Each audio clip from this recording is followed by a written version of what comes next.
Today we can just sit at home, talk to anybody we need to, find out anything we want to from our house, from our computer, and that kind of puts us in a mindset that we don't, it keeps us in our comfort zone, and we don't want to expand out of that. And I think that's a big problem today, that people aren't going out and trying to push themselves in other ways. We have the latest video games, we have all these cell phones, all these iPhones coming out. It's really easy to search stuff online, so I mean, who needs to research anymore? You have Wikipedia, so just as soon as there's something that we actually have to try to get and it's not there immediately, I think it just kills us. People are becoming more and more insecure in our generation because the fact that we are hiding behind a screen, building these, fake personalities that this is who I am, look at my pictures, look at what I'm writing, I'm so intelligent, but then we cry when we can't get people to talk to us for a journalism assignment. We expect what we want it now, and especially in California, this is a quicker paced life. We want things now, we go after what we want, but I definitely think that the technology aspect of it is going to hurt us.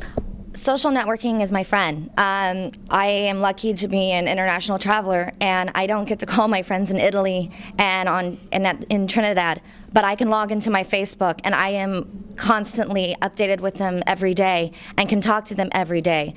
So for me personally, there's been nothing but positive feedback for using social networking sites. I think social networking is actually harming our generation. I think that it's making us become isolated and feel like we have to depend on this type of technology. We're not learning how to socially interact with people. We're not learning how to go out there for a job and actually do an interview. We're depending on being able to type and send things through social networking sites, and I just think that that's not the way to go. Well, along the same lines of dependence on technology, I feel like if people are trying to get internships or jobs online, just based on their experience with Facebook and email, they might be able to write a novel in an email, but as soon as it comes to talking to somebody, their social skills might be very affected by the fact that they haven't been speaking to people in person. I mean, if you have to go out and convince someone to give you a job, you're not going to be able to write it down and hand them a paper and say, this is why. You have to actually talk to them before they'll believe you.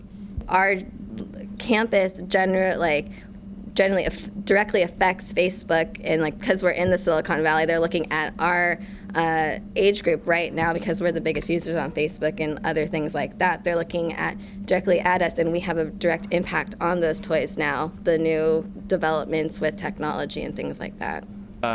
The stresses and why there's suicides and stuff like that. I think a big reason is the way people handle stress now as opposed to how they did before. I think like prescription drug use and the readily availability of that stuff is like a big outlet for people nowadays. No, I don't say we're weaker, but in a way, it's kind of like a self-fulfilling prophecy. Like you just mentioned, the media's not talking about it, and therefore she's talking about we get stressed out, there's no hope there. If someone starts talking about it, maybe we'll get a little bit more hope, and maybe then the media will start talking about it.